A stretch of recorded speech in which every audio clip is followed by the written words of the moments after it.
All right. So I think what I'm trying to do is sell public health, trying to make it adapted to the clinical situation, and maybe it's also to highlight why it's so important that both fields should work together closely. So I'll start off, and most of my discussion will be based on in Selangor, because that's the epicenter for dengue in Malaysia per se. So what I will do, I'll show you a lot of photos, basically a lot of literally dirty photos.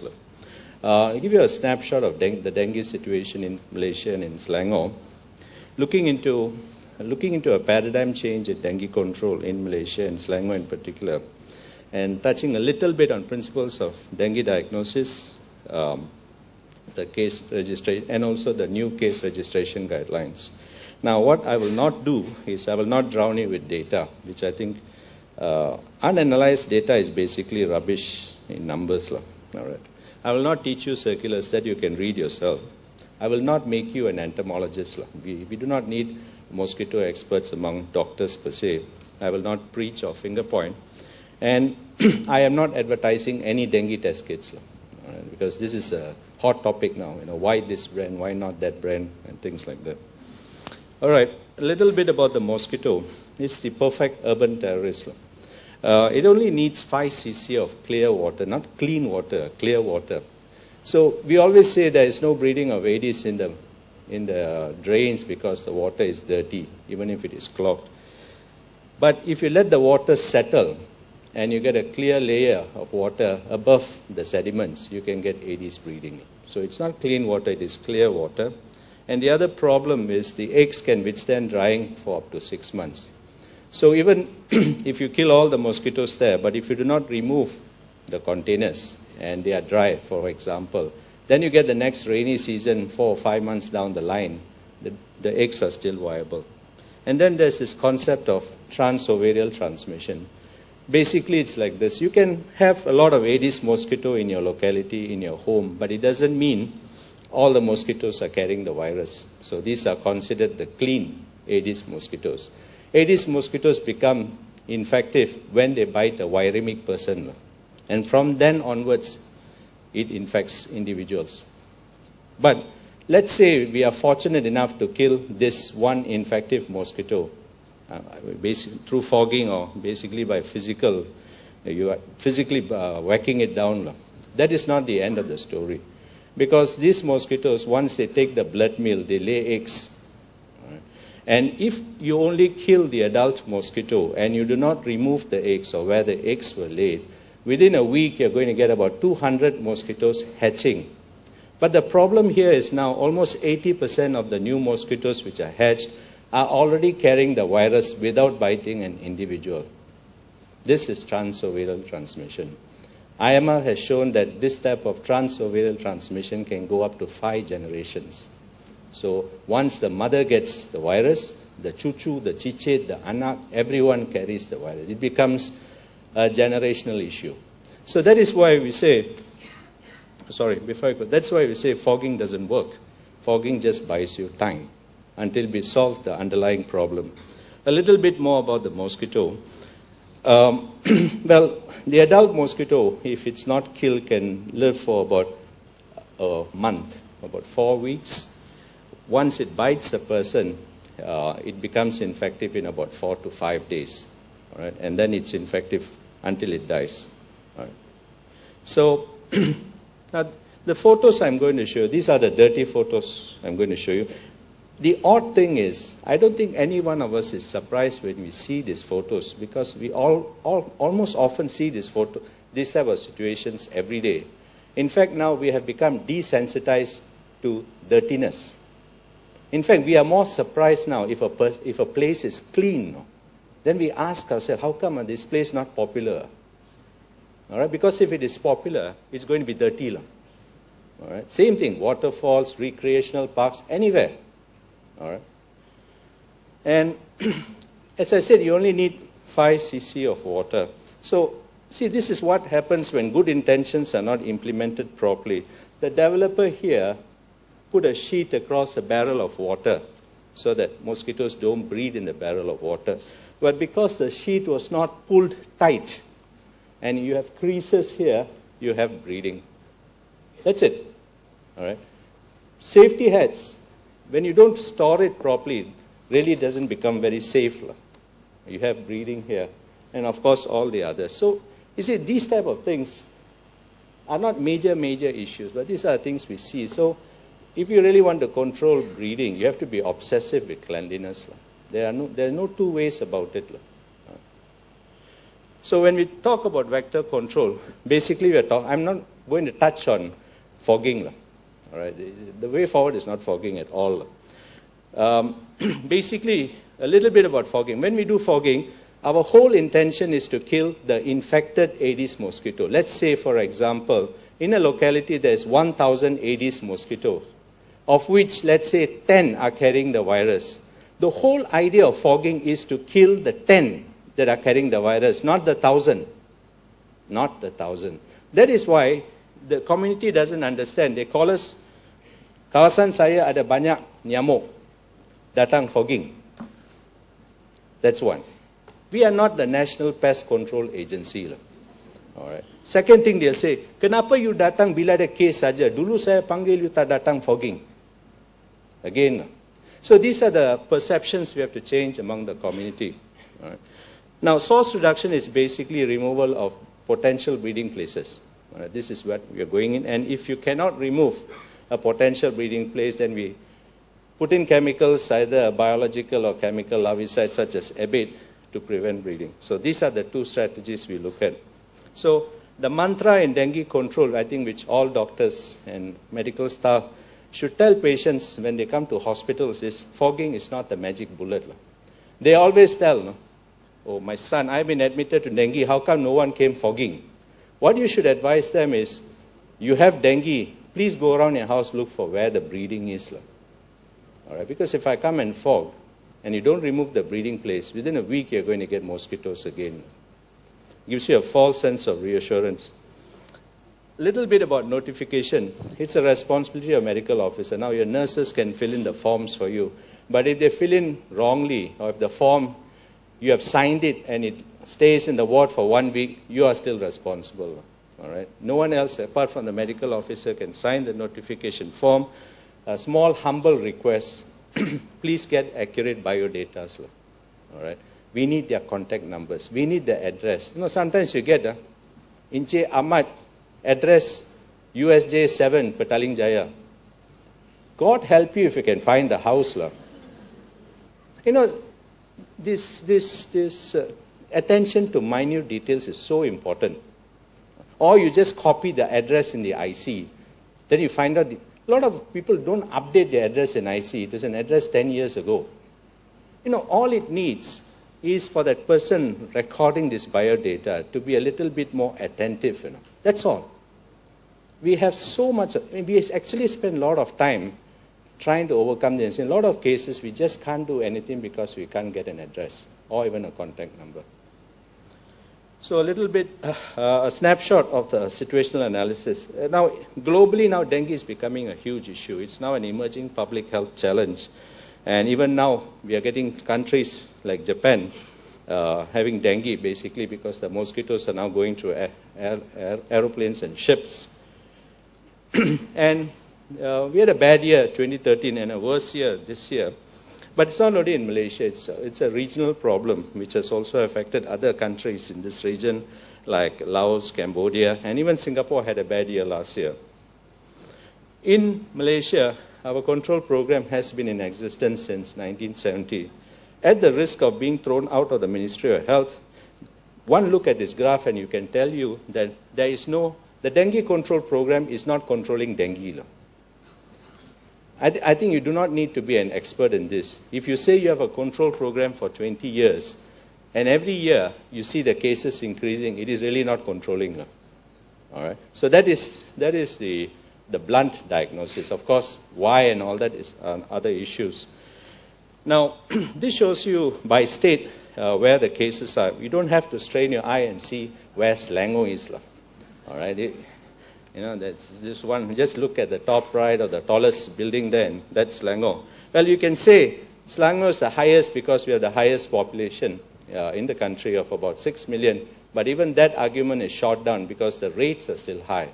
When you when you correct it for the population denominator, our rate is still 2 or 3 times, let's say KL or Penang and things like that. So it's not just population. So the next obvious, of course, dengue cases and deaths. Now, deaths per se do not depend on whether you have an outbreak or not. That means to say, it can be the only one case in that locality and the patient can die. All right, because that depends on whether it's a primary infection, secondary infection, whether the patient came early for treatment, managed well early, managed well subsequently. But we see a close correlation between number of cases and number of deaths. When cases goes up, deaths go up. And one of the reasons is quality of care is somehow it's compromised when hospitals are flooded. All right, and this we have seen over and over again. So although we can say outbreaks don't predict deaths, but on a macro level, if you have a huge dengue outbreak, your deaths rise because quality of care decreases. All right, so that's the reason for this. Now, zooming into Selangor, we thought 2013 was bad. No, we thought 2008 was bad, and then came 2013. And we thought that was bad. And now we are in September 2014, and it hasn't got worse yet. All right. This is the worst in the history of Selangor. We have almost about 35,000 cases as of 6th of September. September, October, November, December. All right. So we are looking at touching 50,000. Right. And these are lab-confirmed cases. Lab-confirmed cases. That means there are other cases which are either not picked up or notified. But unfortunately, I can live with 50,000 or 35,000 cases, but I can't live with deaths. Unfortunately, our deaths have also skyrocketed. And I think the issues will be discussed later.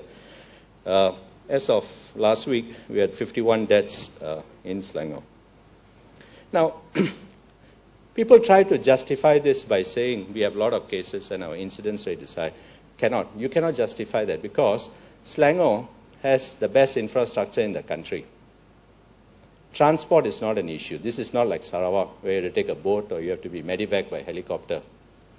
You have the most number of government hospitals, both secondary, tertiary, teaching institutions in the country. We have the most number of doctors in the country, in this state. So why are people still dying? All right. So we can't use numbers per se and comfort ourselves saying, oh, we have the most number of deaths because we have a lot of people. I think that's an easy way out. Okay, this is in figures. All right, this is a breakdown by districts. So the top 4, and always the top 4 is, if you're working in Petaling, Hulangan, Klang, and Gombak, this is where the cases are. All right. Which is proportionate to the deaths which you are seeing. Now, all these are what we consider the urbanized districts in Selangor compared to the other districts. So, why is it so bad in Selangor? One word, we are not clean. We are dirty. All right. Now, there is indoor breeding. I'm not saying there's no indoor breeding. But what drives outbreaks, what pushes outbreaks is outdoor breeding. All right. Population density is an issue. Because if you have an infective mosquito, and let's say 100 people in a radius of 50 meters, the chances of more people being bitten is much higher than 100 people in a radius of, let's say, 200 meters. So density is an issue. Common user areas is a huge issue because when a case gets notified, most of the time it is fogging at where you stay and sometimes where you work. All right.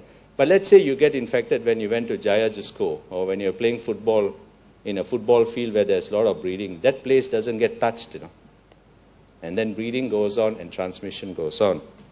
University students is a huge issue in Selangor, We have a huge student population. Just for example, in UITM itself, we have 40,000 students. This is just UITM. I haven't touched UPM, UKM, all right, and the other private institutes. So we have a huge student population. Now, why am I singling out students, especially university students, is because students are students. All right. They are not too bothered about coming and cleaning up the house, and they just come there to sleep and go off. And so we find breeding, in buckets. They keep their clothes for 2 weeks, Garbage cans not emptied for a month, polystyrenes here and there. It is a dump inside. So a different strategy to address this. Then, of course, foreigners. Now, foreigners account for about 20% of our dengue cases in Selangor. We blame everything, any catastrophe in the country on foreigners. Right? The building collapses, it's the foreigners. It rains heavily, it's the foreigners. All right? They are the most common scapegoat for anything that goes wrong in the country.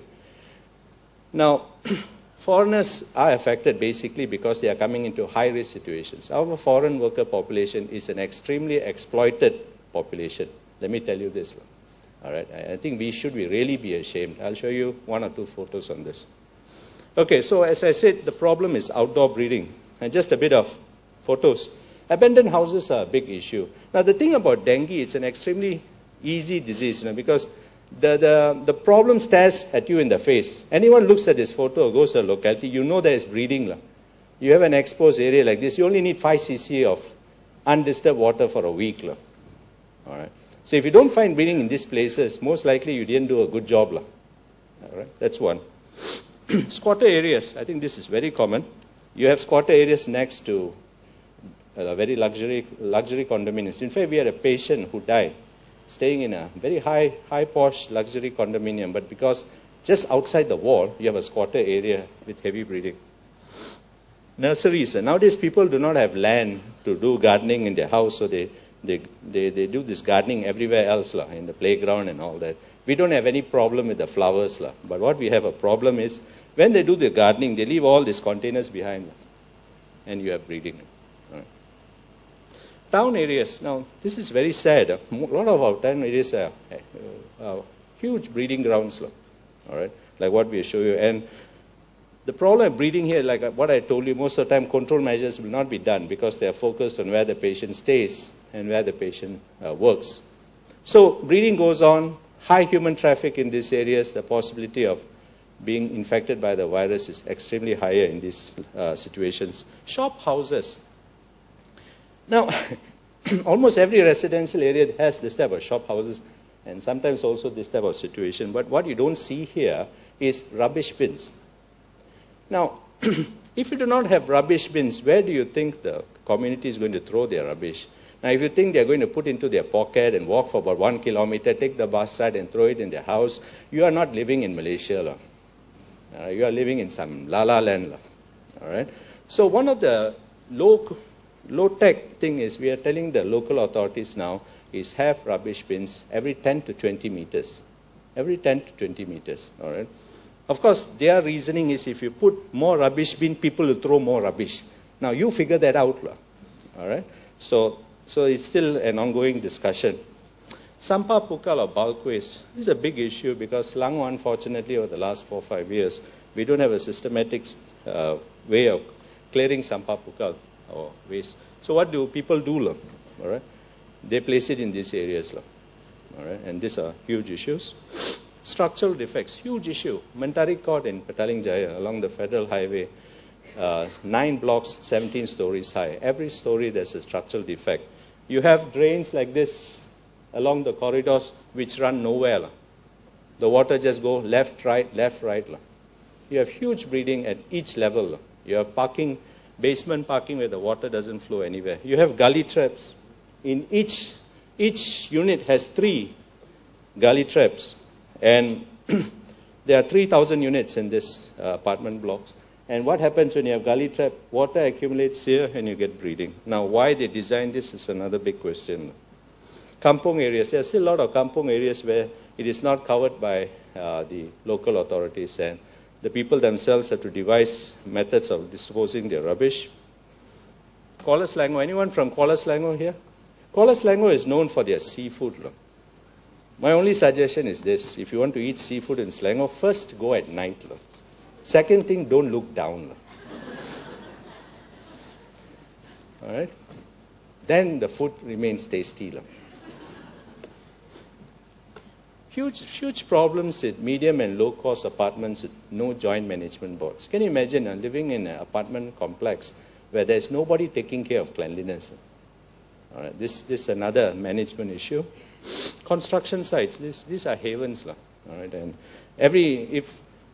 if the construction site developers, if they don't engage competent pest control agencies, you're going to get breeding in construction sites. Reserve lands, the Tenaga, Shabas and all, they have a lot of reserve land. They say it's their land, but they don't maintain it, and then you get breeding. Recycling companies, huge issue also. You see, most of the time we don't see these pictures because what we see are the high fences. All right. There's a reason why they have this high, impenetrable fences. All right. It's because they are hiding this. All right. That's one. Foreign workers. This is where our foreign workers stay. All right. Now, accommodation is supposed to be provided by the employers. Now, the foreigners will feel at home because the conditions they stay in mimic where they come from. All right. Mimic where they come. And this is why I say this is a shame. All right. So, going on, in Selangor, almost 90% of our dengue outbreaks we can control within 14 days, which is actually the KPI, which is quite good. That means 9 out of 10 outbreaks, we can control them effectively. But why are we still getting a lot of cases? Basically, it's because we are on a firefighting thing. Our dengue prevention is bad. It's like this. You have 10 cases. I send in my control teams. They are able to control 9. By the time I control my 9th one, another 20 starts behind. All right? So the problem is we are always chasing the fires. So the whole focus now is on prevention. So before I move into some aspects of prevention, a little bit. Now, I've been talking about rubbish. A lot of people call me Dr. Sampa, and they say, why is this guy talking about rubbish? It's so common. But unfortunately, rubbish kills. I'll just give you 3 snapshots. 24-year-old mother with a child, okay, from Sri Kembangan, Pangsapuri, Putrajaya, an outbreak area with 3 cases. This is what killed her. See, a lot of us think rubbish doesn't kill. It kills if you're in the wrong place at the wrong time. All right. 7-year-old only child, in a standard 1 student from Kota Perdana, Banda Putri Permai. You see, one of I've attended a lot of mortality reviews. More people die of heart attack and things like that. But dengue deaths are tragic. Basically, one, they are young. They are economically productive. And the consequences when one of them dies is huge, Can you imagine? This family has 1 child and the child has died because this. Now, can you imagine if you are the family of this child, someone tells you your child died because no one collected rubbish here. Ridiculous, When you think of it, it's extremely ridiculous. Last one, 57-year-old lady from Bangi. Same thing. After a while, the pictures become depressing. I think Prof. Lucy will also tell you. Every mortality review, we see these pictures in various formats. So I think the take-home message here is rubbish kills. Rubbish kills. All right. So what we are talking about is we are doing pretty well in outbreak control. Of course, you can push it up a little bit higher. But what we can do, a quantum shift in dengue control in Selangor is prevention. And that's where we are lacking. So when we talk about prevention, the ownership of prevention is the premise owner. For example, if I have an outbreak, let's say in UITM, the health department goes in to control the outbreak, but the Vice Chancellor of UITM must explain to us why their preventive measures did not work if we find breeding.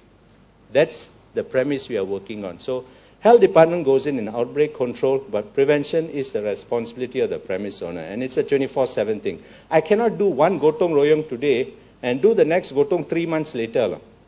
Right? Cleanliness is a 24/7 issue. So what we are looking at paradigm shift is prevention, moving from outbreak to prevention, moving from a mosquito focus to a cleanliness focus. Because whenever you mention mosquitoes, the first thing that comes up in the mind of the community or everyone else is fogging machine. All right. You can talk and talk and talk about mosquitoes, clean up. No. Where is the fogging machine? So we don't talk about mosquitoes now, we talk about cleanliness. All right. So this is where the dengue control program is. We keep running around in circles. When we have more cases, we run faster or we get more cages to run in. So we have to move out of this scenario. So I'm supposed to talk a little bit about diagnosis and registration. I'll go back. I'll just touch on key points. Dengue diagnosis will be touched on by Prof. Lucy, Suresh and all that. But basically, it's back to basics. All right. Get a good history. This is something I think a lot of doctors have forgotten. Everyone is so reliant on lab results to make a diagnosis, and this is where you keep getting caught over and over again. Because the lab results in the first few days of dengue is equivocal. Physical examination, I'm not going into details. The other thing I would like to highlight is only facilities with immediate access to full blood count should manage dengue patients. This is more relevant for GP clinics. So if a GP diagnoses dengue fever, but he doesn't have access to a full blood count machine, immediate results. That means, let's say he sends to path lab and the results come tomorrow. He should not be managing the dengue patient. He should immediately refer the patient for an assessment in a facility with immediate access to full blood count. All right? Although the patient might look stable and fine. Assessment of clinical status, I think extremely important. Looking at input, output, activities of daily living. Of course, the physical signs. And the other thing is documentation. And this is something which is extremely poor in our primary care clinics. And we need to look into this. So I think the final thing about dengue diagnosis is make a diagnosis. There is no concept of viral fever, do you know, in Selangor? When you say viral fever, what virus are you talking about? Measles, rubella, the symptoms are classical. If it is a URTI adenovirus, the symptoms are also classical. Most of the time, a diagnosis of viral fever is used for undifferentiated fevers. Now, in a high background setting of dengue in a state like Selangor, if you have an undifferentiated fever with no particular localizing signs and you're unable to reach a diagnosis, the default diagnosis should be dengue fever until proven otherwise. Right. So I think this will be touched on about the classification. Labs, okay, a little bit about labs. I think will also be touched on, as I said, the full blood count will be normal most of the time. So early full blood counts are useful not for diagnosis, but more for getting the baseline indicators. When you talk about confirmation of diagnosis, the virus isolation is the gold standard. And I've been asked to touch about this earlier. A little bit, very quickly. In primary dengue, you get viremia. IgM goes up after about 4 days. Then it comes down and it comes down and then it is not detectable. But this coming down, it can last for about 3 months.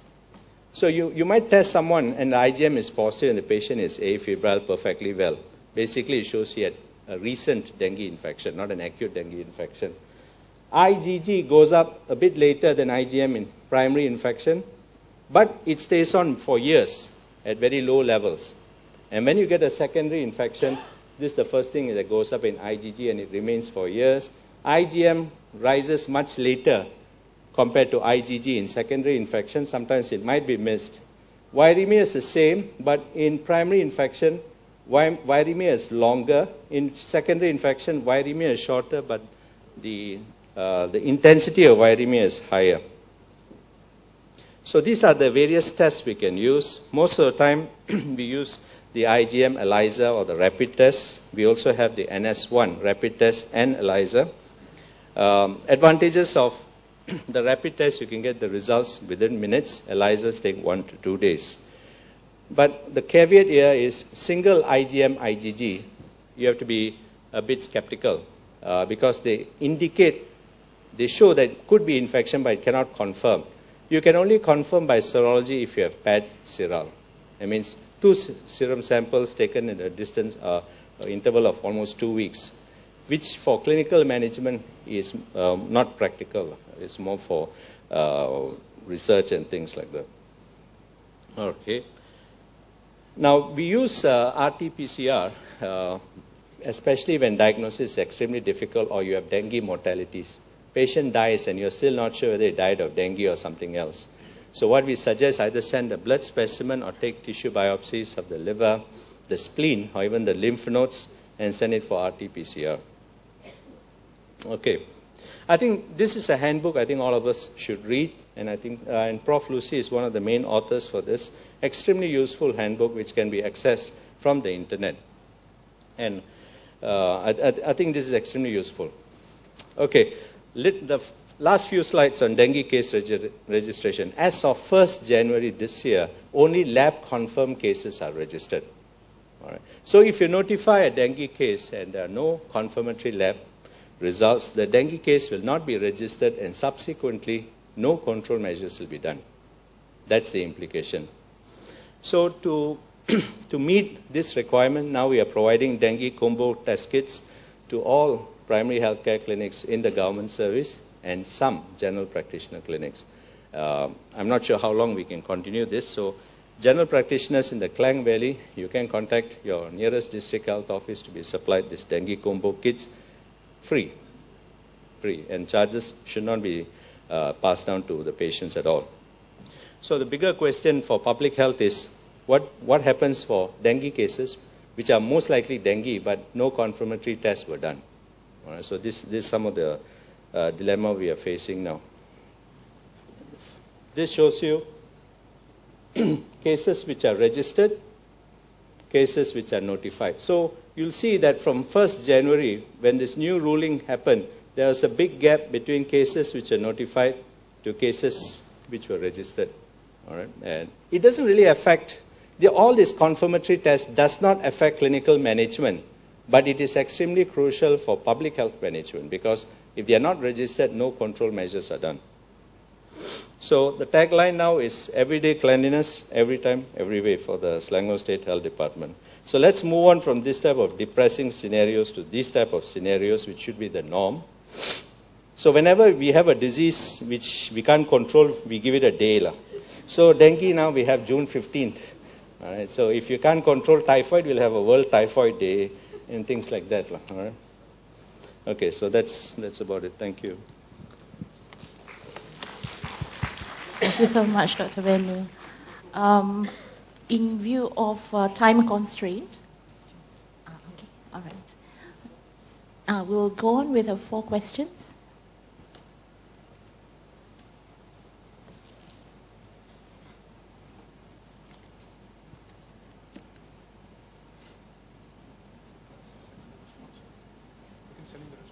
Okay, you can send in the responses now.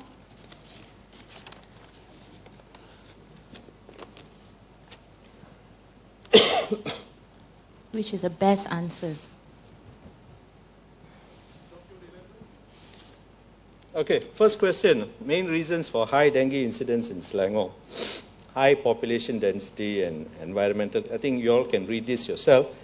Hopefully I've touched on this because these questions are prepared before my presentation. All right. So if I have not touched on it, I think use your next best guess. All right. Okay, maybe you can key in your answers and then I can comment very quickly.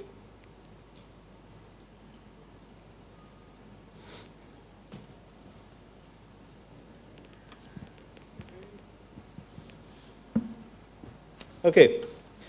Response A, yes, high population density. I think I said this. You have more people in a specific area. The chances they'll get infected by an infected mosquito is much higher. Very surprising. So A is right. B, poor environmental cleanliness is also right. C, insecticide resistance of the Aedes mosquito, no. All right. Most of the studies which I've done has shown no significant insecticide resistance. Lack of community awareness, no. Because the community are aware. A lot of them actually can give lectures on dengue now. Only problem is knowledge is not translated into behavior change. They'll attend a talk and when they go out, they throw the rubbish. All right. So it's more of behavior change. High population mobility. It's also important because you can be staying in, let's say, Shalam and working in KL. All right. So your residents might be a low dengue risk, but if you work in a high dengue risk area, you can get infected and bring back the infection. So the correct answers are A, B, and E. Okay. 23%. Okay. Next. Okay. Characteristics of the Aedes mosquito, known as the tiger mosquito. Okay, sorry. Key in your answers first before I give you the answers. Voting open.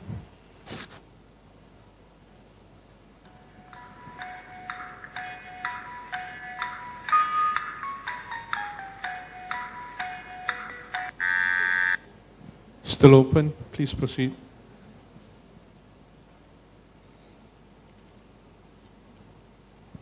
$50 votes. We'll try and go to 100 votes.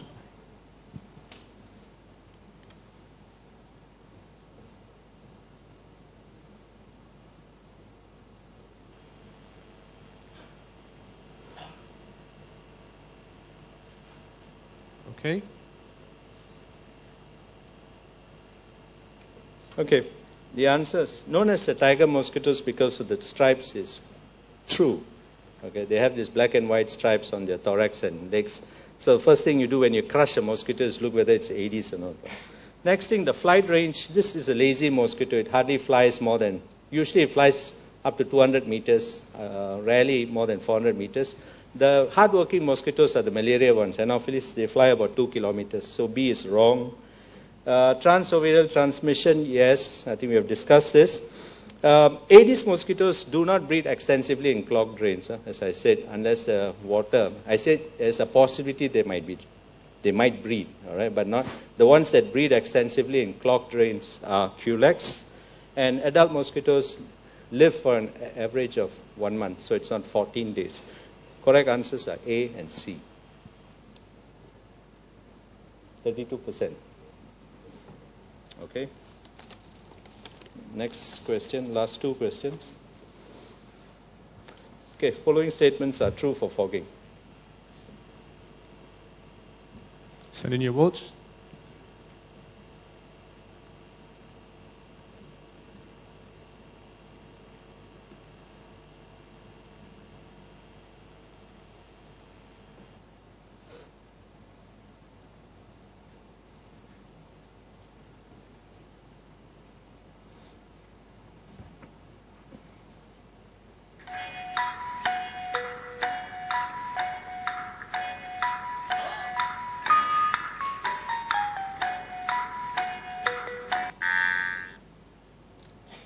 We'll get another 20 more. Okay.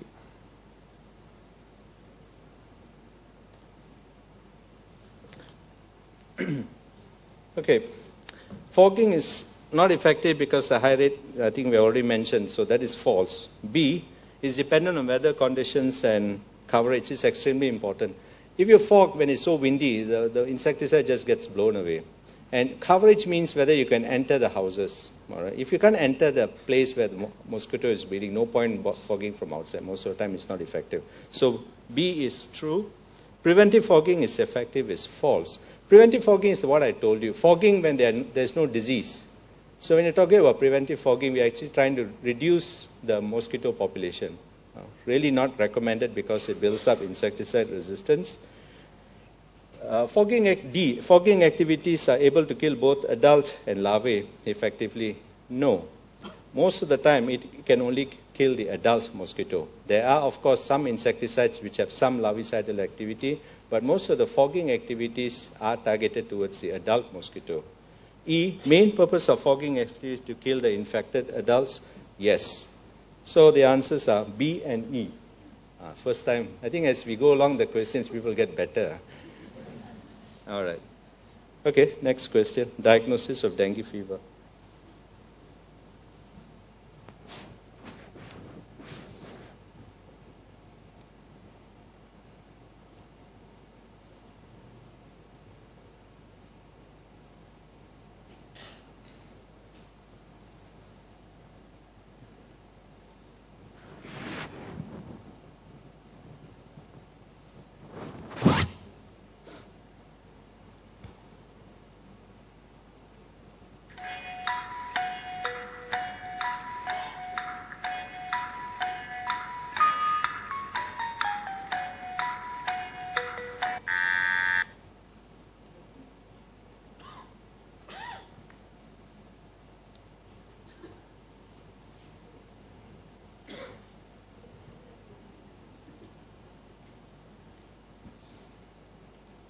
And the votes. Okay. Answers. A positive IgM is indicative of a current dengue infection. It's a trick question. These are the questions you get for your MCQs. All right. The word is it is a single IgM, so it's indicative more of a recent dengue infection. As I said, IgMs can be positive for 3 months. All right. So you have to take it together with other issues. So it can be a current dengue infection or it can be a recent dengue infection, all right, up to 3 months. So it's false. B, lab confirmation is essential for clinical management. No, all right, it does not. It's not necessary. C, full blood counts are not necessary for clinical management. Of course, that is false. I think this is a giveaway question. D, IgM titers might initially be negative in secondary dengue infection. Yes, because IgGs go up first. Dengue fever warning signs is a criteria for immediate hospital admission. Yes. All right. This is what we are trying to tell all our GPs and primary care clinics. So correct answers are D and E. We have gone back to the 40s. All right, I think that's the 4 questions. Some not fair because I didn't touch on it directly. But as I said, I think make do. Yeah? All right, so thank you for your attention.